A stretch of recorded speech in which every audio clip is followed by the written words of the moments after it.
This video is about buying paint for your bathroom. Whether you're refreshing or remodeling, if you need to go buy some paint, I'm going to lay out for you all of the choices you have to make, and I'm going to tell you the choices that I make when I do it so that it will be easier for you. Okay, number one on my list of how to buy paint for a bathroom is the sheen of the paint. You have to pick out whether you want it to be super flat or super shiny. I recommend that for the wall paint you go with an eggshell, and for any other surface that's not a wall, like your trim, your cabinet, if you're going to repaint your vanity cabinet, I recommend a semi-gloss. And for the ceiling, I recommend flat. Now, here's what I tell people all the time about paints. If you have a flat paint, you cannot necessarily wipe it off if it gets dirty, but you can touch it up. If you have eggshell, you can probably always wipe it off, but you can't touch it up very easily. So say you get a smudge in the middle of your wall. One of your kids comes in and they're super dirty and they hit the wall kind of hard and they leave a big smudge on it. If you have flat paint, you can try to wipe it off, but if it gets ground into the paint very tough and you try to rub it real hard, you'll actually take the paint off. But you can get your paint out, stir it up really good, touch it up, and when it dries, you won't be able to tell. With eggshell paint, if that happens, the same scenario, you can probably take a microfiber cloth and rub it pretty hard and get the dirt off and not take the paint off. However, if you want to get your paint out and stir it up really good, I'm going to keep saying that because it's super important. If you want to do that and touch it up, when it all dries, you're going to see this big spot on your wall where you try to touch it up. So that's the biggest difference between those two things, but for a bathroom, I always recommend eggshell on the walls. Okay, the second thing that I'm going to talk to you about is the type of paint when it comes to water-based versus oil-based. Water-based. Water-based is all I will use. It's called latex paint.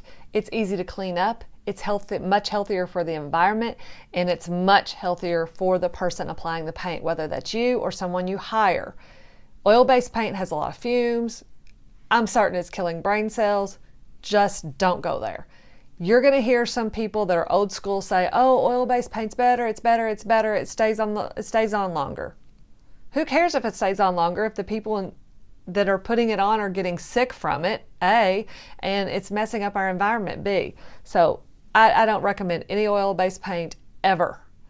If you are painting over oil-based paint, you need to let the paint store know that so they can help you pick the right product to cover up that oil-based paint, but do not keep going down that path. That's all I have to say about that one. Another thing that you're probably going to be wondering is, do I need to use a primer? Not always. If you have remodeled your bathroom and you have fresh drywall that has never had paint on it before, then yes, you need a primer. If you don't, it's just going to keep soaking up the paint, but if you put the primer on it, it'll stop that and you won't need near as much paint. The only other time that I use a primer is if I'm covering a really dark color. So take my bedroom for instance. See this wall back here? It's Phillipsburg blue and it's really dark. If I wanted to paint this white, I would probably get a primer and tint it gray and cover it with that, and then I would try to paint it white. Otherwise, you just keep putting on layers and layers and layers of the white. I mean, it can take up to 4 coats, maybe even more if you have a darker color than this. But if you use that gray tinted primer, it makes things much easier. But beyond that, if I'm just covering up a white paint with another white paint or something like that, no, I don't use a primer. There are also some specialty paints on the market specifically for bathrooms. I don't think you really need them. If you have a big moisture problem in your bathroom, then you need to look at installing a bath fan that removes that moisture from the bathroom instead of trying to get your paint to correct the problem. That being said, I do have a couple of favorite brands, and within those brands I have lines that I like to use. So I always gravitate towards Sherwin-Williams and Benjamin Moore.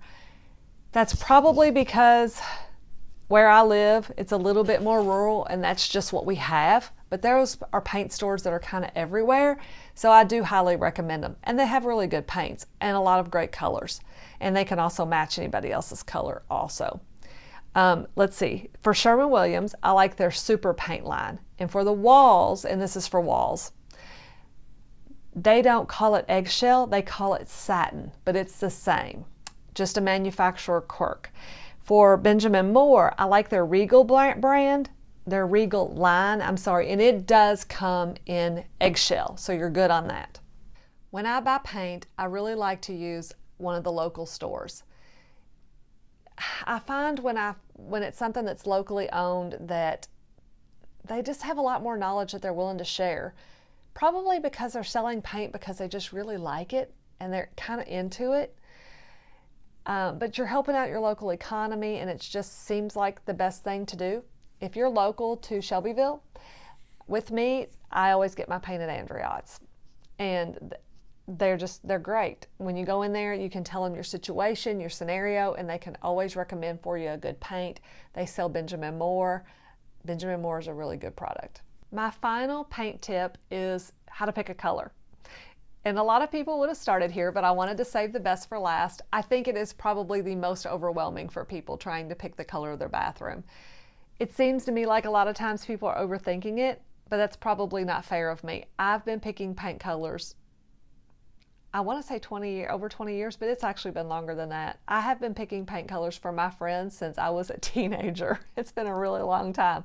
And I think because I've done it so much, I've really trained my eye. I've used a lot of different paints, so I know what works. So what I've done is I have put together, and it's in my actual blog post, a list of my favorite whites, my favorite dark and cozy colors, my favorite beachy colors, and my favorite grays. So you'll have to consult that to see those things. But I just want to say, just try to relax. Don't get too caught up in it. It is important, but I hate to see people stress out about it. And I really see that a lot. People get so stressed out about their paint color. So try not to do that to yourself. Consult my list. If you have any questions about it, just ask me. So this video has been all about how to buy paint for your bathroom, and I hope you found it helpful. I also have several other videos where I talk about other components of a bathroom, how to pick your vanity cabinet, how to buy stone tops, how to pick your plumbing faucets, all that. So what I really need you to do is hit subscribe if you're on YouTube. That way you'll know each week when I put out a new video. Thank you so much.